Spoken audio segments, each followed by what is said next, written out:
Yes, sir. Sir, for the record sir, for the record, sir, Tagalog or English, depende sa nahimong dagan karon. Sir, pwede ba nating malaman kung ano yung nagresulta sa malakihag drug haul ng Philippine Drug Enforcement Agency sa Port of Lipata, sir? Yes sir, kaninang madaling araw at about 4:45 AM ngayong araw doon sa may Lipata Port, no, Barangay Lipata, Surigao del Norte, meron tayong isang interdiction operation na pinamumunuan ni Agent Paul C. Pistilos. So yung chief natin doon sa interdiction unit ng Surigao, at ito ay in collaboration with other units, no, doon sa may Surigao area, at na confiscate natin itong more or less 95 million na illegal na droga na galing sa itong suspect ay galing sa Cotabato, no, from Cotabato itong si alias Sultan. So, we congratulate yung mga tropa natin doon.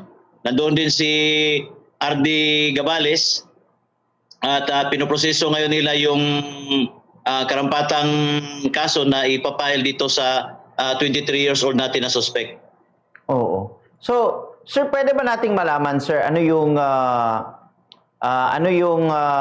pinanggagalingan ng intelligent information na nagbigay daan na matuntun ang ito lang, sir. Okay ba yung connections natin, sir, sa lahat ng intelligence agencies para magbigay ng information kung may ganito, sir, na shipment ng shabu, sir, na dito sa atin sa Caraga region? Yes sir, no? Prior to the accomplishments na sunod-sunod ngayon na week, ay naglibot muna yung bago nating regional director, si Director Lauripil P. Gabale, sir. Naging na-assign siya dito sa atin from National Headquarters, siya yung National PIO natin. Na-assign siya effective February 1. Pagkatapos noon ng meeting namin ay naglibot siya sa entire Caraga region. Nakapunta siya sa may Surigao, Surigao del Norte, Surigao del Sur, Agusan del Sur, at saka yung purpose is to ask the support coming from the LGUs and other law enforcement units. Kaya itong nangyari ngayon, sir, this is a collaborative effort ng mga ahensya ng gobyerno, ng Maritime at saka yung Philippine Ports Authority, meron din sa police, na nagresulta sa isang malakihang anti-drug operation, sir, itong interdiction operation kaninang madaling araw. Oo. Sir, itong suspect, posible ba itong bahagi ng isang malaking drug syndicate, sir? Yes sir, ito ay tinitingnan ng ating mga mga operatiba natin ang mas malalim na mga posibleng makuha nila na impormasyon sa ating suspect na dakip kaninang madaling araw, sir, sa isang collaborative effort ng iba't ibang law enforcement agency dito sa may Surigao area, sir. Okay. Sir, may posible bang karagdagang operation ito na maaasahan yung taga-Caraga sa mga posibilidad ng mga taong connected sa taong ito?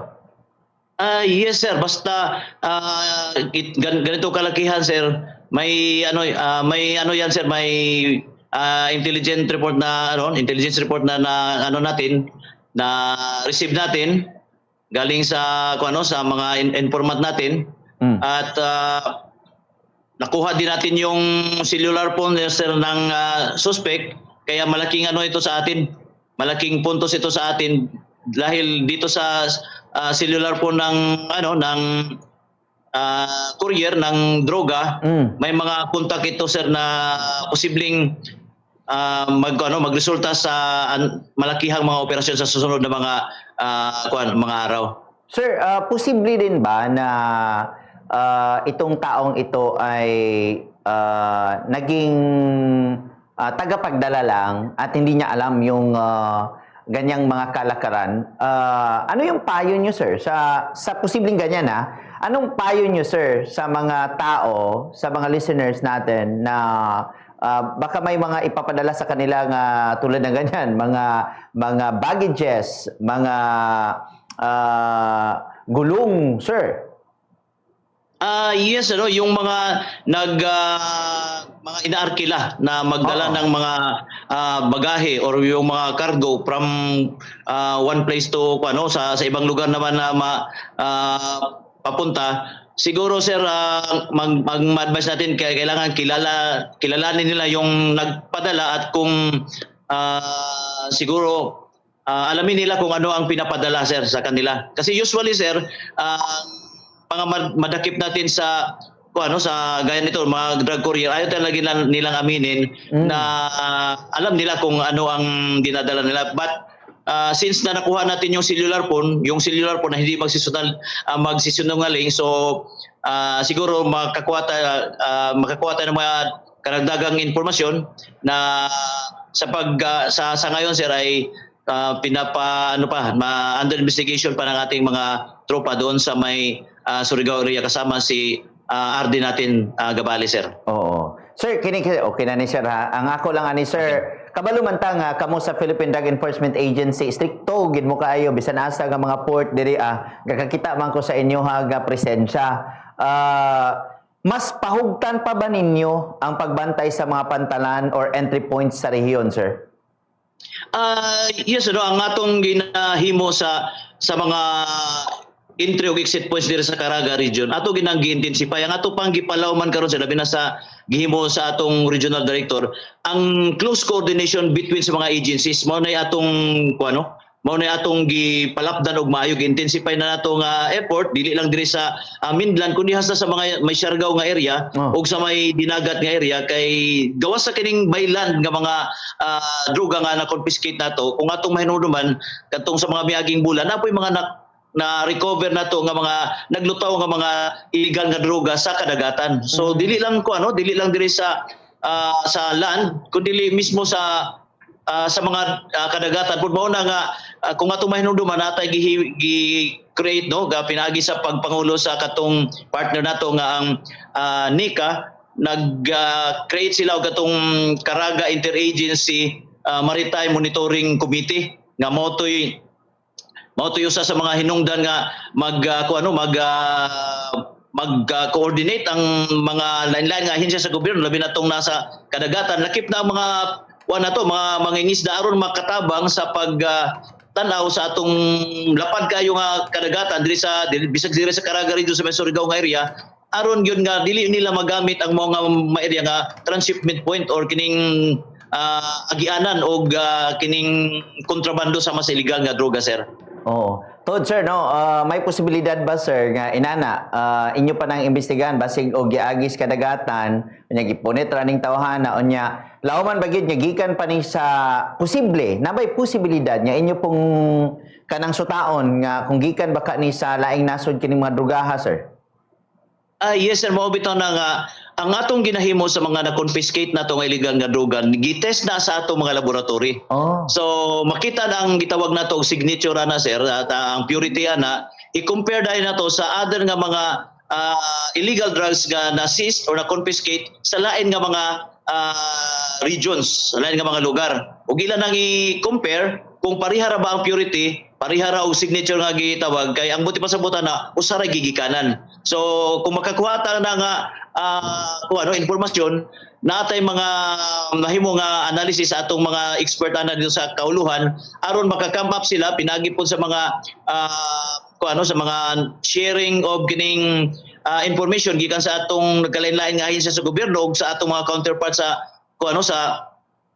gawas sa nasod aron maka-come up kita og mas dako nga matrix kung unsa gyud ang kuan ani kinatibukan nga picture aning sitwasyon nato sa illegal nga droga labi na kining manglabay diri sa Caraga region, sir. Sir, pero unsa man gyud ni siya bag-o ba ning inani nga kalakaran or naana pud ni inani nga kalakaran sa lain nga mga lugar sa Pilipinas, sir? Actually, sir, dugay na ni siya nga pamaagi nga kung ano mag-travel og illegal nga droga, byland or kasagari na byland or yang ilang ginagamit gali sa sir kining kining ipalutaw ra sa sa kadagatan nya butangan lang nila og kanang GPS para ilang makuha ang location unya nadayoy mukuha na pud na dayon, sir. Mao na nga na usa ni sa atong mga gilantaw sa atong mga operatiba kay para gyud para makuha gyud nato ang kumpleto nga ang ilang sitawag mga modus operandi sa pagpalusot sa illegal nga droga o atong matap ang mga ahensya sa gobyerno nga gikinahanglan nato aron nga mapugnan ning inani nga klase nga kalakaran sa illegal drug transaction. Oo, sir. Ako aniha, although kabalumanta nga kining mga abogado po ning mga tampalasan sa sir, may pod mamikil sa ato ang mga operasyon. Ako lang, sir, unsaon unsay pasalig sa Philippine Drug Enforcement Agency Caraga kauban ang inyong regional director nga kining nga droga o kining tawhana o lain pang mga tao nga malambigit nini is ato gyung mapabilanggo, sir, o ingon palagi malata gid as bilanggoan, sir. Dili masayang ang effort ninyo sa labi na kamo sa nagid mo sa kanabang action nya ginabuhat kamo gigabuhat sa operation, grabing effort ana, grabing hapa-hapa ana unya. Ako sayangan jud ko kung makuan ni kanang say tawag na, sir, kanang dili makalahos quit ma-dismiss ang kaso. Kanang aton ma-dismiss ang kaso, sir. Unsay ikapasalig sa atong Philippine Drug Enforcement Agency tod, sir? Yes, sir, no, sa intero regional offices na nagkalain-lain nga mga 18 ka mga regional offices diri sa Pilipinas, sir. Ang Caraga region ang atong legal and prosecution unit diri mo top 1 sa pinakadaghan gali mura og pinakadaghan nga mga kaso sa intero Pilipinas nga nakapakonbikta og ganang nakapakonbikto ta og mga drug personalities. Pinaagi po ni sa pagpangulo sa atong chief sa Legal and Prosecution Unit si Attorney Randy Agustin nga basta makita niya nga medyo technical kayo ang mga operasyon, moapil gid siya, moban gid siya, sir, kay para makita niya nga proper ang pag-execute, pag-implement sa atong mga operatiba nga walay hunga, walay makita ang atong mga posible mga suspect nga mo counter gawas na lang sa pag-plea bargaining kung wa gilain mahimo nila. Kay mao gid na siya, sir, no, sa last year nakitay nakitay data ni nga gi-recognize kita sa atong national nga buhatan nga ang PDEA Regional Office 13 mao'y pinakataas og conviction rate sa intero Pilipinas, sir. Kalabot na sa atong nga file nga kaso ug taas po na nga atong tsansa sa nga ang mga na-file na nga kaso na konbikto gyud ang mga ang mga suspitsado, sir. Mo nang atong kanang gi-expect nato nga kini siya mo sampot gyapon ni sa pagkakonbikto labi na nga inani kadaghan kay kung wala ni siya nasapon na ni kadaghan nga droga siguro daghan na po'y makinabuhi ani nga mabiktima. Sige. And ay, sir, na-test na ni shabugi ni siya.